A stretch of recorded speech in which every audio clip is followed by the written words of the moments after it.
there's roles. Role players are called role players for a reason.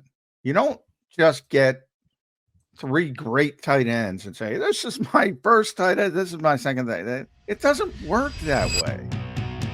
Welcome in, everybody, to a trade deadline day edition of Birds 365 here on the JAKIB Sports Network. I'm your host, Zander Krause. That's my co-host, John McMullen, back live with you for another 2 hours here on Birds 365.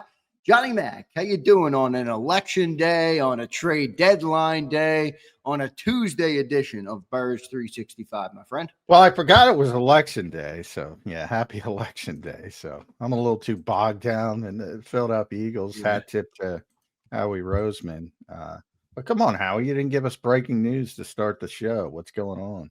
You slowing down? Yesterday was a good one, John. We got Howie gave us threw us a bone yesterday with a little breaking news before the show.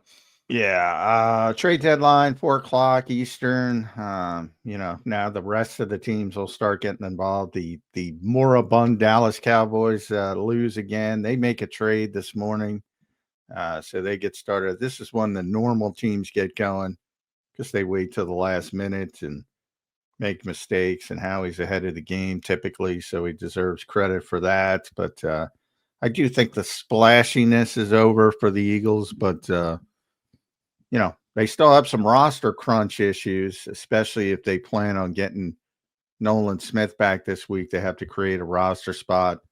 Ja'Cory Bennett, I don't know. Do they want him back now that they got 2 more corners? But if they do, they'd have to create a roster spot for him. So they still have a roster crunch. That means some guys could be leaving via the trade market if they can get anything for them. But I do think the splashy stuff is over. Yeah, we'll see what they end up doing. John, we'll talk all about that. Based on your intel, what likelihood are you going to put it that the Eagles are not done? I agree with you. I don't think there's a splash or anything like that, but maybe some back-end roster, maybe some depth pieces like they've done in the other moves so far. Do you think another move is coming, or do you think Howie's kind of settled in here? No, not a big move, like I said. I think just a depth move or something like that. Yeah.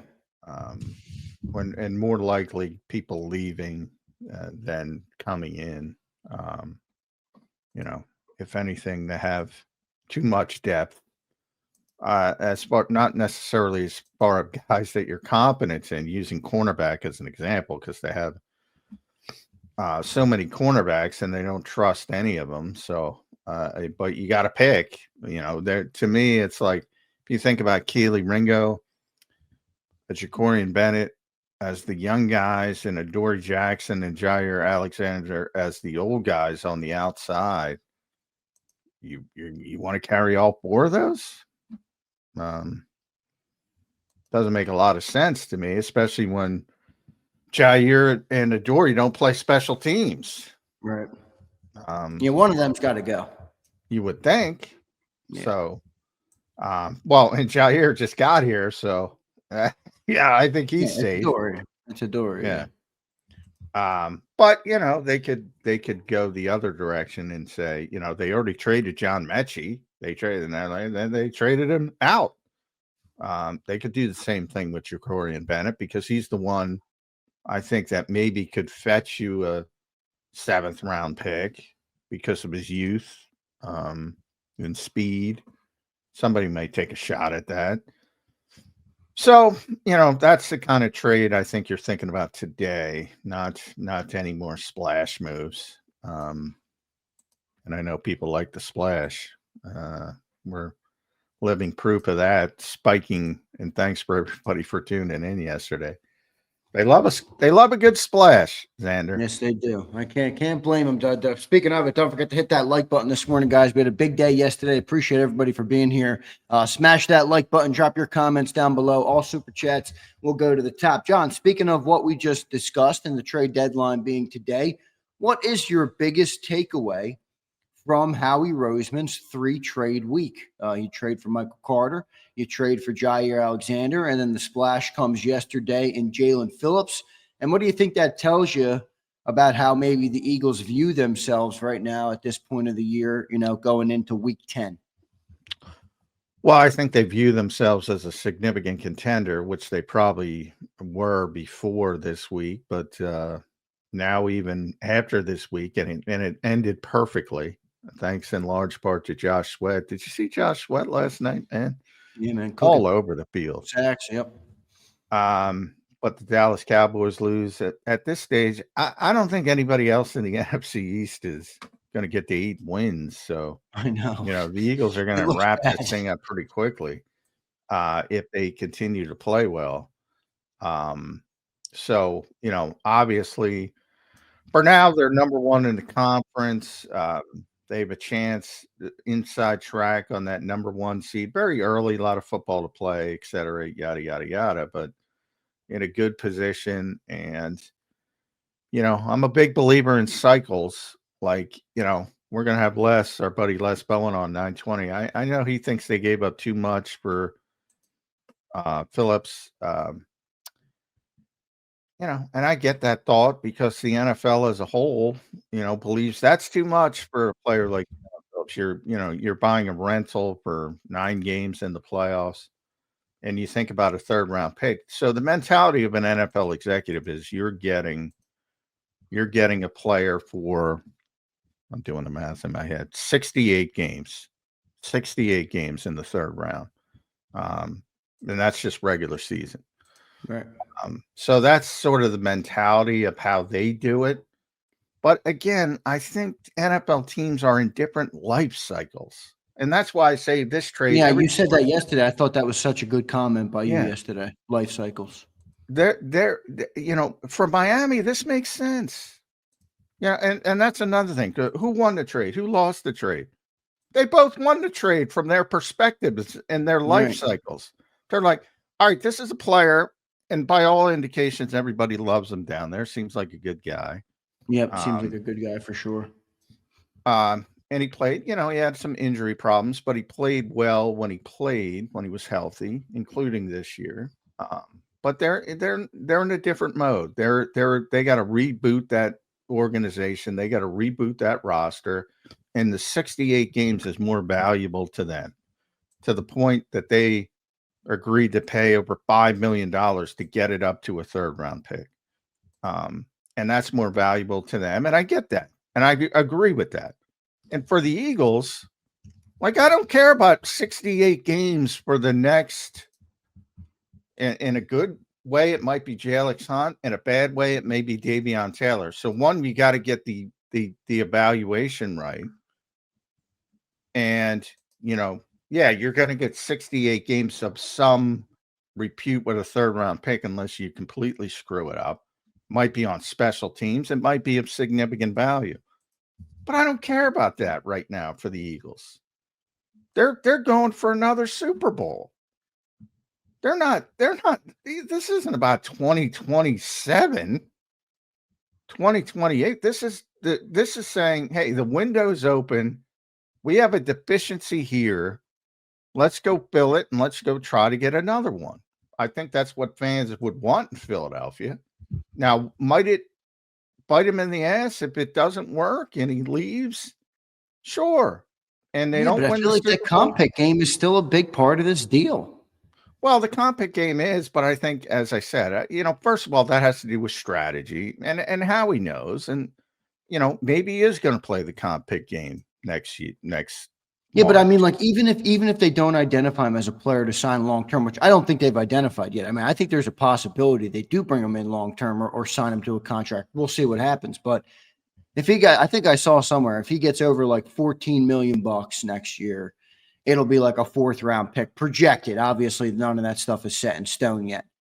I mean, so you're going to get back a fourth in the following year potentially. Well, again, the part people forget, the compensatory pick drives me insane. All right, because you don't just get a compensatory pick based on the contract. Now, if it's $14 million and you lose more players than you sign in free agency, that's the key part. Right. Then you're probably going to get a fourth round pick somewhere in that range, maybe fifth, depending on, again, contracts are going up. But you'll get a So consensus. to play that game, you basically have to know you're going to lose more players like they did kind of last year. All right, so that's a different element to it. Gotcha. So, and that's the part too many people don't take into account. Now, the Eagles are coming off a Temu off season. Now, it was very clear they were going to lose more, so they played the comp pick game, and they played it in the past. And they got they're gonna.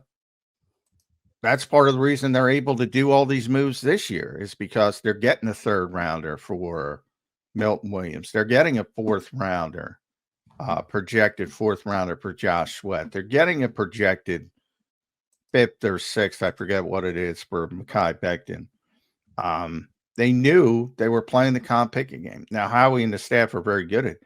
Are they going to play it again next year? Maybe. Maybe not, though. So it's not just the contract. It's not just the player leaving. And remember, if he doesn't play well here and the Eagles aren't interested in re-signing him, well, nobody's going to break the bank for the guy, most likely. He's not playing well for a Super Bowl contender. So that's why I hate the comp pick conversation so early in the process. But other than, yes, Howie factors that in as sort of a safety net. But he knows the strategy. He's not going to tell me, unfortunately. Right. And they do have to sign a bunch of players or would want to sign. Jalen Carter, starting with Jalen Carter. But Nolan Smith isn't looking as expensive as it might have been, to be honest. So he might want to go out and get somebody or get a couple pieces, especially if they lose. That changes things. If they win again, yeah, he's going to probably play it safe. If they lose, the history of this team, if they don't reach expectations, they're going to uncover every rock and they're going to try to bring people in to finish the deal. So there's so much that goes into that conversation. And the reason I get frustrated is because so many fans think, well, if you lose him, you get a comp pick. It does not work that way. Right. And I don't care who tells you that. It does not work that way. People just, and I'm guilty of it too. People dumb it down, to fit their narrative the best way possible. It's not always how it goes. Well, John, and to be perfectly honest, there's a lot of people in my business that don't understand it. So, if they're not understanding it and they explain it in an incorrect way, it's not helpful either. But what do you think then about the compensation that the Eagles sent for Jaelan Phillips? I happen to think, John, that this player has a chance to be a long-term guy in Philly. I know he's only in the last year of his deal. Right now it's a rental, but I hate saying this, but it almost feels like Nolan or Jaelan. Like one of them is going to get paid and one of them probably won't be here long-term. I don't know if that's a fair way to look at it. Maybe that's the wrong way to look at it. We're going to talk to Les Bowen later in the show, John. He thought it was a pretty heavy price to pay for Jaelan Phillips. How do you feel about the price they paid for Jaelan Phillips? Yeah, that's my life cycles conversation. If they're the Miami Dolphins, I would say, yeah, that's a bad move. That's a really bad move. If they were acquiring Jaelan Phillips, if they're the Philadelphia Eagles, I think it's a good move. Different life cycles. They're a contender. I'm in the Les Snead mode, as I said. F them picks. Yeah, I'm trying to win a Super Bowl. I don't give a shit if some special teamer is going to give me 17 games in 2027. Yes, is that more valuable long term? Yes, but this is why. And this is not the move, but how he made that comment that Andrew Berry put up in his office that I always talk about. You're going to have to make moves that can cost you your job. Now, that's not true with Howie. And he hates when I bring this up. He hates when everybody brings it up. He understands that he's got a longer rope. But for other GMs, that is 100% true. You're going to have to make decisions that if they go wrong, they're going to cost you your job. But you can't win if you don't make those decisions, if you don't be bold, if you don't do things that go against conventional thinking.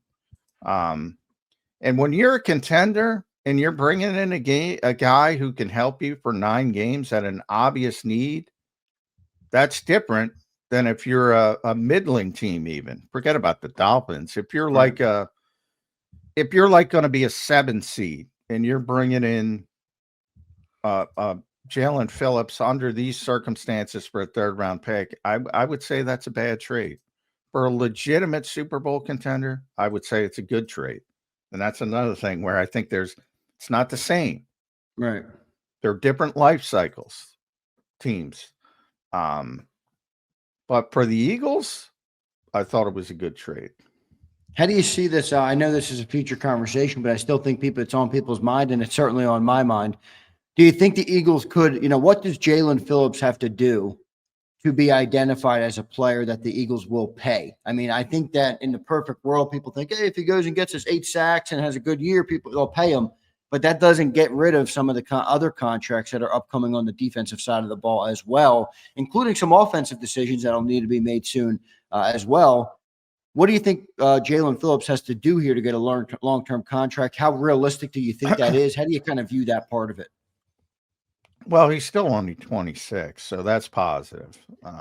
Like a lot of people said, why not Chubb? We had James Carver on the show yesterday.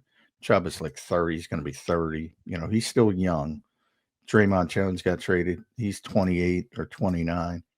Phillips is younger, so that's positive. Some of the injuries took some tread off the tire. Put it back on the tire because he hasn't had as many reps as he typically would have. So that could be a silver lining. There's not a number. I mean, he's got to play effectively, and if he's the best, this is a long-term need for the Philadelphia Eagles at a position they value.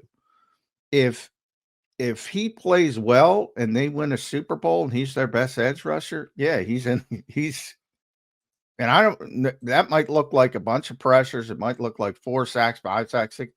Doesn't matter. If he's an impactful player for a Super Bowl winner and he's 26 going on 27, and he helps them win another Lombardi trophy, yeah, at that position, they will bring him back. Because if they did nothing and stood pat at the trade deadline, and even if, say, Nolan Smith things continue to go poorly on a health front, and you got to push that back a year, and you're going to play the waiting game, and they might do that anyway with Nolan Smith. Even if that happened, we'd be talking about the draft and saying, well, they're going to go get an edge rusher. They have to go get an edge rusher. So to get a player like this, it's all based on how effective he is. And, you can envision what it's going to look like. 3rd and long in playoff games. It's going to be Jaelan Phillips. It's going to be Nolan Smith. It's going to be Jalen Carter. It's going to be Moro Ojomo. And on paper, that looks like a pretty darn good pass rush. Do you think this is the player that was needed to fix the edge problems that you've talked about extensively all year? Well, I think he's the most realistic option to fix it. Obviously the pie in the sky people, obviously Myles Garrett would be better. So from a realism standpoint, this is the best player they could have gotten. And they got him. So I think that's a positive. And it not only helps you with the pass rush and the edge rushing situation, it also helps you at cornerback too, because you're going to be better on the pass rush. Exactly. So it's going to help whether it's Keely Ringo, Jaire Alexander, or I doubt it's going to be Adoree at this stage. I doubt it's going to be Jacorian. But so whomever it is, they're going to be better because the pass rush is better. Yeah, well, we'll see how that goes. I mean, speaking of the cornerback too, they bring in Jaire Alexander also and Michael Carter, John, 2 other additions here going into the trade deadline. Both of those came down. Jaire on Saturday night, a rare Saturday evening trade, and then Michael Carter was last week. I want to say maybe Thursday or Friday, forget what it was. How do you kind of view those 2 trades now? That they're in the rearview mirror and potentially bolster the cornerback spot. I know Michael Carter's more of a slot guy. Jaire is going to be more of that outside guy. I don't know if either of them will be on the football field. How do you view those trades? Yeah, I think those trades are more about volume and depth and options for Vic Fangio than anything else. I don't think those are. Michael Carter's coming in to play the slot so Cooper can move outside, or Jaire's going to play outside so they can keep Cooper in the slot. I don't think it's specific. Like Jaelan Phillips is specific. He's coming in to help the pass rush specifically. These two guys are about giving Vic options. Obviously, he hasn't been confident with the depth at corner, not only outside but behind Cooper at nickel. He's not comfortable with what they have there, and this gives him more options, more volume. Iron sharpens iron is one of the million cliches around the NFL. So hopefully the competition picks up. Maybe it picks up the performance of Mac McWilliams behind the scene. Maybe it picks up the performance of Kaylee Ringo, to have, people at your heels that you bring into the trade deadline. That's what happened with Nelson Aguilar. Talk about the Golden Tate thing. Nelson played better after Golden Tate got here. Now that's more high profile move, but yeah, right. Maybe it helps in that way. Simple as that. But it increases the depth, and it increases the options for Vic Fangio. And that's what those two moves are about. Yeah, good stuff. I agree. I think some good moves for Howie Roseman here at the deadline. Good prices to pay, and we'll see how much of an impact these guys have on the field. I'm feeling good about the Jaelan Phillips, John. The other part of that move is, and I think you mentioned it at least yesterday, but they ate a lot of that salary, man. I think they ate like $5.5 million. The Eagles are on the hook for what, 1.5 $1.5 million? Yeah, $1.5 million. Well, they did that because they were buying a third-round pick. That's how they got it to a third-round pick. Exactly. Bought the third-round pick for $5 million. Yeah. So that's why it's what it is, and it's not. I think Draymond got. I think it was a conditional 5. I have to look it up, but plus Phillips is better, but yeah, typically it would, and that's why, and I'll let Les speak for himself, but that's for the people that think it's too much. That's, again, I think they're thinking about only the football part of it, not the business part of it. The reason it became a third is because the Eagles are paying essentially nothing on the contract, which would have been 6-point-something million for the rest of the season. Now it's 1.5 million. So that's the reason. Yeah, 1.5. As you mentioned, they basically bought a third-round pick. John, did you see he got into the airport yesterday? And Johnny Airport. Yeah, Johnny Airport picked it up. And I think he said, there's nowhere else I want to be than Philly. So Jaelan Phillips, it looks like Nick Sirianni gave him a call on the plane ride over and taught him how to be a great panderer. But I did like the comments from Jaelan Phillips. Well, I think, he's a smart guy. All the people in Miami, he's a smart guy, savvy guy. Evidently, he loves it down. Who doesn't love it down there? But, he played his college ball down there too. He's from California originally. Yeah, he started at UCLA, finished at Miami. That's right. That's right. Yeah, but he'll live in Miami. He's building a house down there, and but that's fine. I mean, athletes make a lot of money. That's why there's planes. Yep.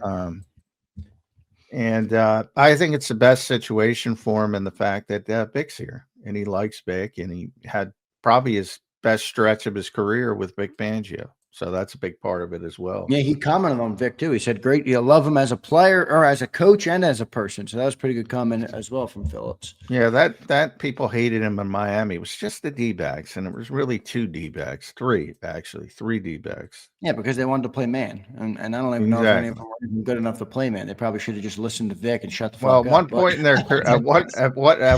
in their careers they were. But yeah, they were. I know that, but probably not when Vic had him. So at one point in Jaire Alexander's career, he was too, John. That's not a, it well, doesn't that's last the point forever. that you got to buy in. You got to Yeah, buy right. in. You got All to right, good buy stuff. We in. got a bunch of Slay super bought chats. in. Yeah, he did, and it worked out for him. Got him another payday in Pittsburgh.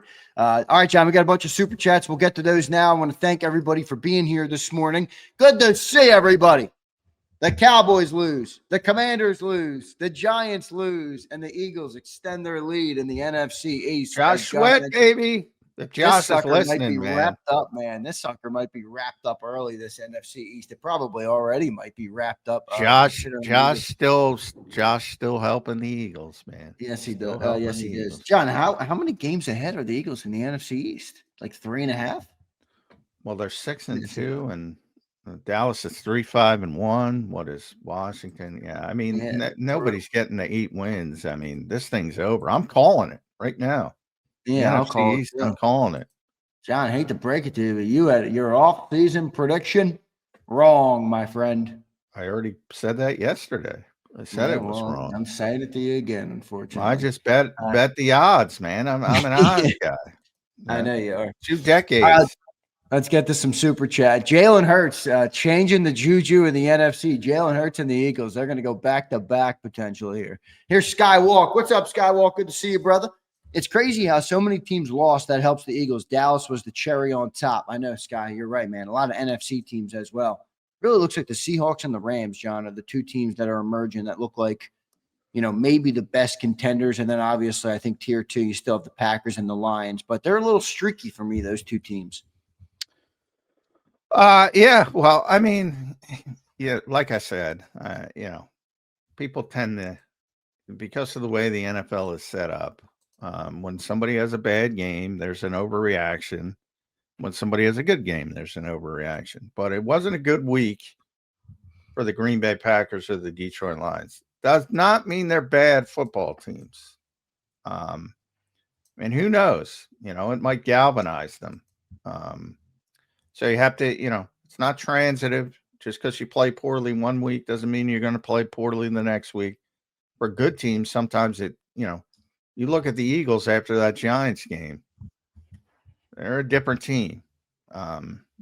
Same thing could happen to the Packers. Lions, Vikings, that's a little bit different because it's rivals and all that kind of stuff. But, wasn't a good week for him. That's about as far as I will go with it. I still think, there's probably 5. To me, there's probably 5 legitimate contenders. But I would put the Eagles on top now. And it's Eagles, Lions, Packers, Rams, and Seahawks for me. Yeah, those are my 5. I just had the Seahawks and the Rams a little higher than you. Well, I didn't put them in order. Injuries, dude, for Green Bay and Detroit. I'm not putting them in order. That wasn't in That was just order. your 5. Okay, that's fine.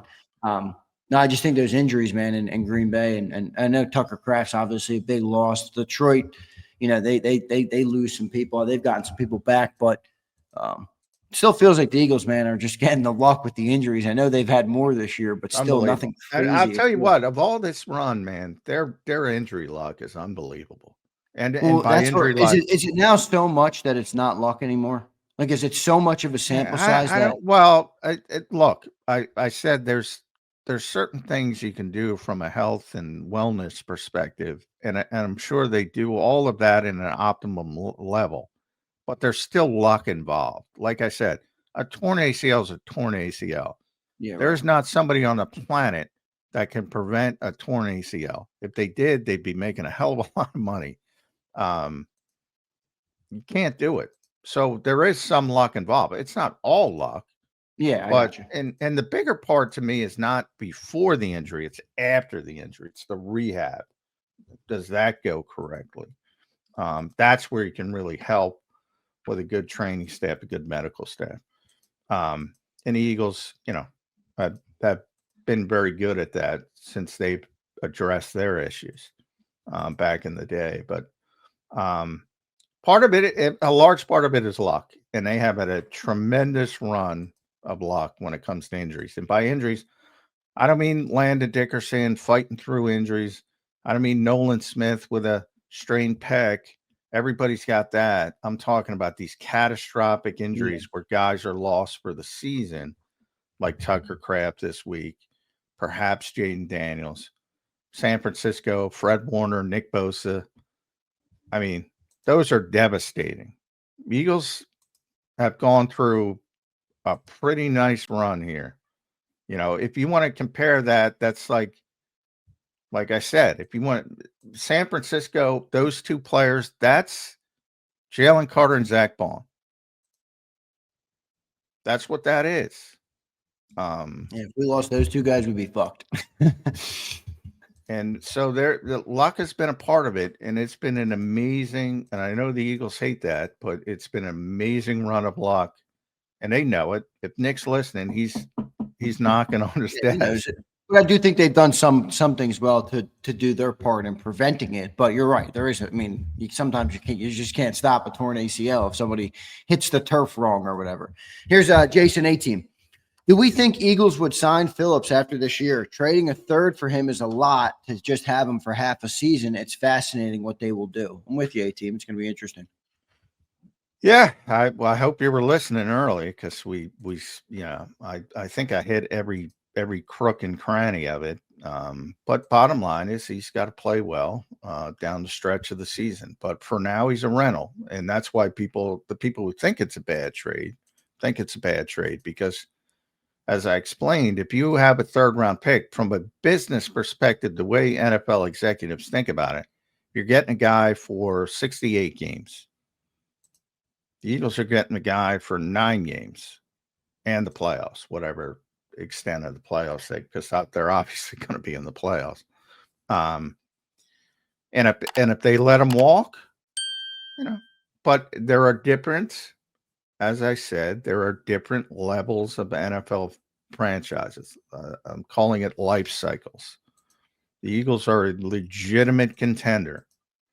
I don't care about 17 games in 2027 right now. I'm trying to get over the top, so to get a good player at a position of obvious need makes sense to me. If you're whoever's going to be the 7 seed in the NFC, so maybe it's right now, I think it would be Chicago, 8 seed, whatever. Now it's 8. I think it's Chicago right now. If you're Chicago, they're not, they might make it, they might not. Great story, great improvement. Ben Johnson finally got them going in the right direction. But they're not a legitimate contender. If they make a trade like that, I think it's a bad trade. It's obviously a bad trade for a bad team who's not going to make the playoffs. For the team at the top of the table, to use a soccer term, it's a good trade at a position of need. Different life cycle. It's 7 teams, John, not 8, right? Yeah, 7. 7. I'm losing it. You had it right. Yeah. And you went 8, and I'm thinking, I'm like, oh, I'm losing it. Who's 7 right now? Yeah, I'm losing it. Detroit's 7 right now. Yeah. Yeah, because there's one. Yeah, I'm losing my mind, but yeah. So whoever is 7 right now, I think it's Chicago. I might be wrong. Chicago's 8. Chicago's 8. Yeah, That's why I was thinking about Chicago. I thought Chicago was the last team. So Detroit right now is 7. But that's crazy. But yeah, they're a little bit different because they have a higher upside. Well, and they have the tough division they're in. I mean, they're 5-3, and they're not. But that's the Bears are right there. But my point stands. A team like Chicago, to me, Detroit's different than Chicago. But for Detroit at a position of need, I would advocate for them as well. For Chicago, I would not. I would rather have the 68 games in this particular instance. And obviously, the Eagles are at the top. So I think their life cycle is different than the Chicago Bears, which is the point I'm trying to make. But I know people are people, and they'll say, I'm talking about the Chicago Bears. Yeah, they have a different life cycle. Here's Jim Adams. What's up, Jim? The best bye week I can remember. Me and you both, Jim. This has been an amazing bye week for the Philadelphia Eagles for sure. Yeah, well, everything went their way. you know, the Eagles are more concerned about their business because you can't control other games, but everything did go their way. Um, but, you know, for the Eagles, it's about getting better, and they've gotten better. So I think that's the more important part of it. Other than it was a good week for things out of your control, which is not typically relevant for NFL coaches. They're worried about handling their own business.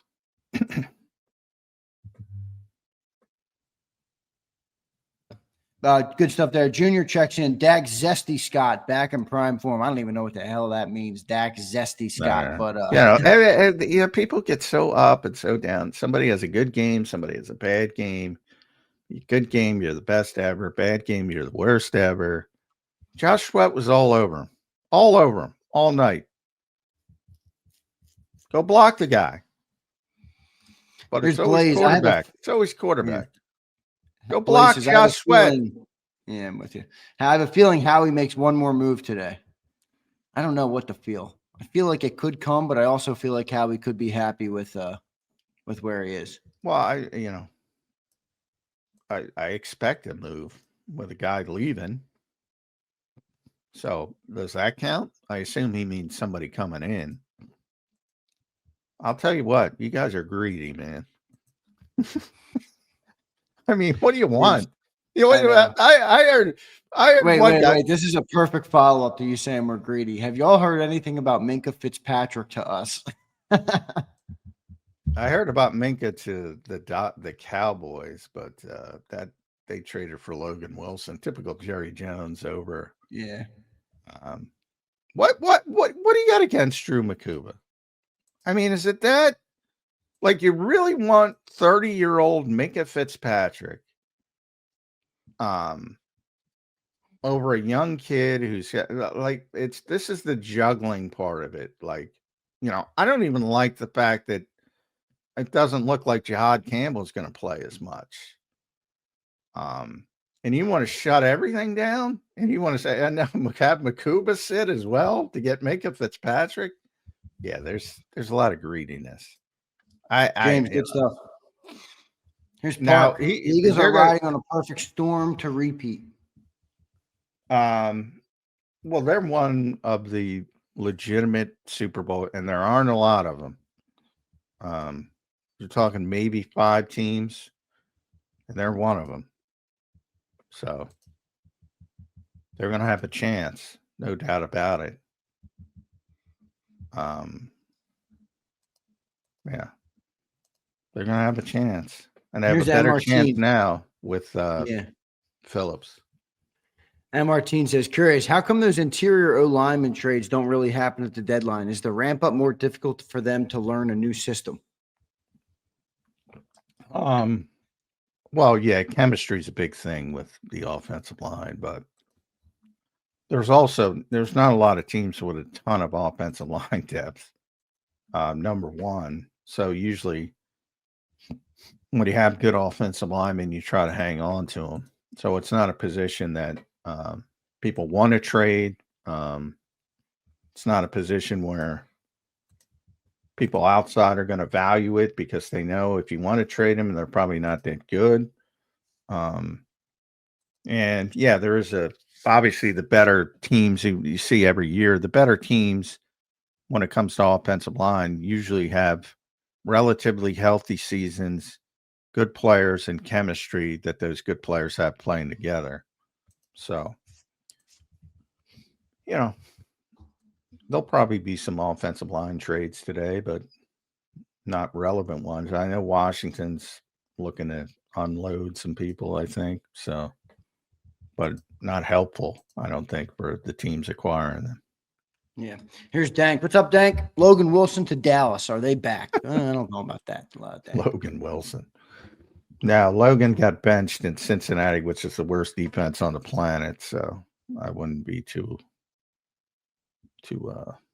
concerned about Logan. What they give up for Logan? 6th round pick, 7th round pick? 7th, I believe. 7th rounder. It's not bad for them, I guess. I mean, Logan was a decent player when he was good, but he did get benched this year. That's kind of what happened, right? It's what happened. He was low on playing time now. After Yeah, he was benched, and again, the worst defense in the NFL, he was benched by. So take it for what you will. Yeah, no doubt.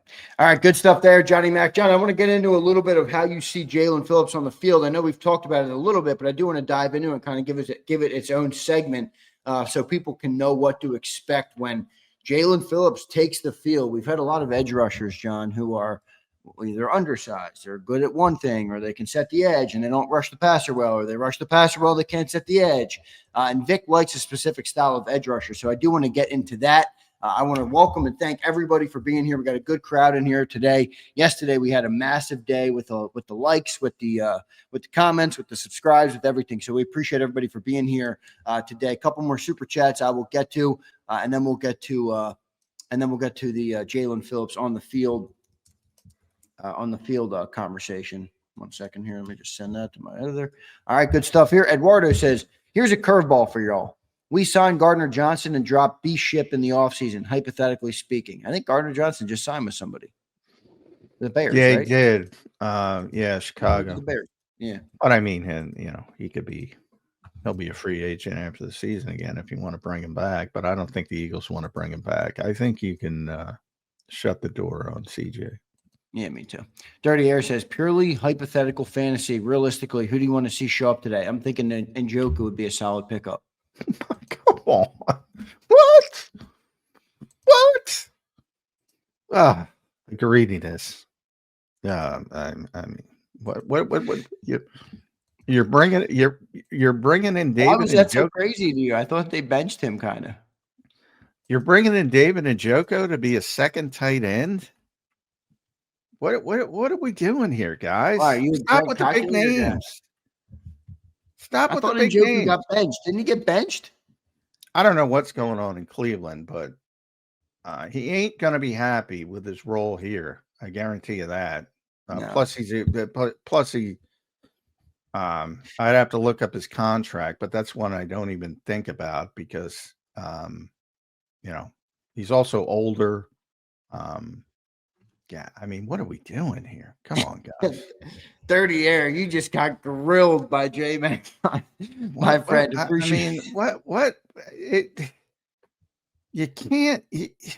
There's roles. Role players are called role players for a reason. You don't just get 3 great tight ends and say, "This is my first tight end. This is my second tight end." It doesn't work that way. Dallas Cowboys have an amazing year. The Eagles found something with Fred Johnson and 12 personnel. I think people look at Njoku for the blocking, to be honest with you, because Grant Calcaterra can't block a traffic cone. Well, he can't block. This is a guy who's caught over the last 3 years. I just pulled it up: 58, 81, and 64 balls. You think he's going to be happy picking up the lunch pail and being a blocking tight end who never touches the football? No, I don't. I mean, come on. I don't want to pick on people. It's always the big names. It drives me insane. All right. Yeah, we all know the name. He was a big name, is he? I guess he is. He is in the realm of the NFL. All right. I'll tell you what, he's impressive physically, but it's also from Jersey. Yeah. Is he Jersey originally? Guy? He's Jersey. Cedar Grove High School, I think. He's a Miami guy as well, University of Miami.